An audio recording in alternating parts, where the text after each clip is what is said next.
Today I'm going to give you 7 reasons why it is so hard to lose belly fat, which is an important fat that leads to diabetes. That's why you're in diabetes channel, but this channel is not only about diabetes. We talk about weight loss, metabolism, and so forth. I am Dr. Ahmet Ergin. I'm an endocrinologist, a metabolism expert, and a diabetes specialist.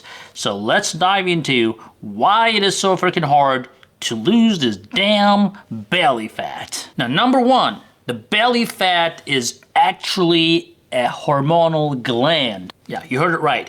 It is actually the fat cells in our body, especially the belly fat, the visceral fat we call this, which is the fat around your organs that are pushing out from your belly. The visceral fat actually works like a hormonal gland. They secrete a lot of enzymes and cytokines and proteins that actually creates insulin resistance.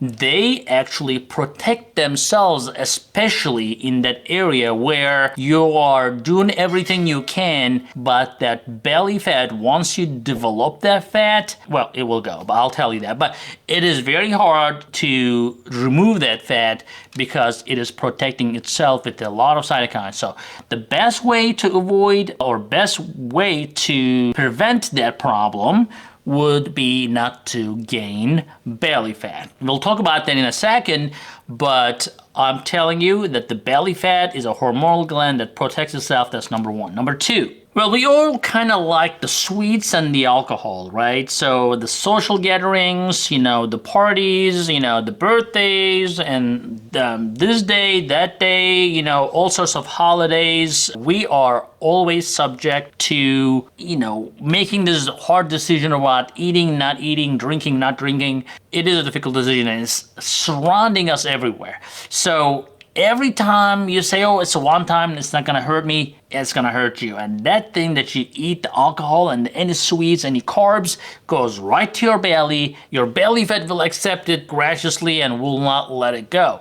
So that's number two. Well, it's number three. Low estrogen levels lead to belly fat. So no wonder my office is full of postmenopausal women trying to understand why they are gaining weight, although they have not changed anything in their life. And I don't blame them, because when the estrogen levels go down, unfortunately your body shifts the weight from your buttocks and from your thighs to your belly.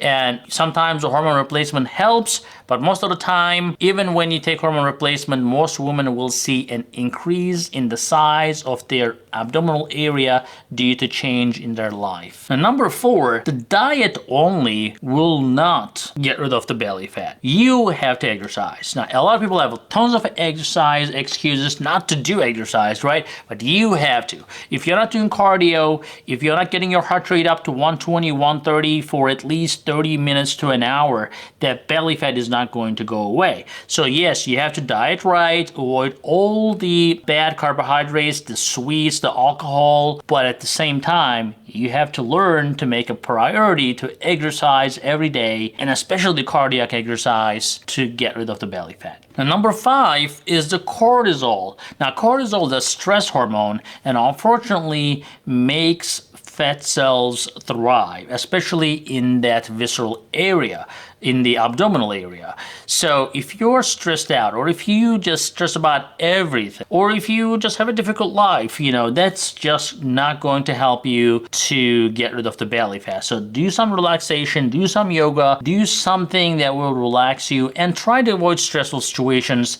That will definitely help you in the long run to avoid that belly fat. But number six, sometimes you cannot really beat genetics, or actually pretty much never. You cannot beat your genetics. So if your mom was an apple-shaped person, if people in your family have significant abdominal obesity, sometimes it's just in your genes.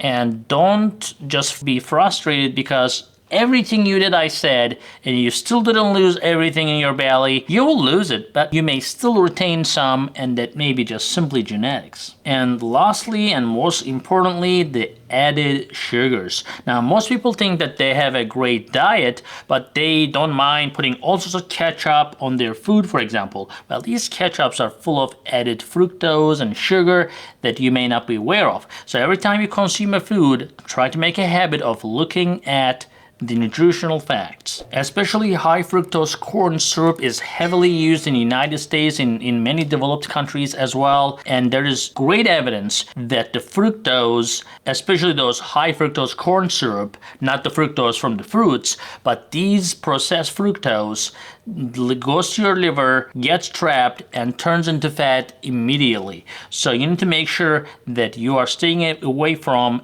everything that is processed that gets on your table. So guys, I hope this helps, and I hope you like this video. Give a thumbs up, share, and we'll see you in the next video.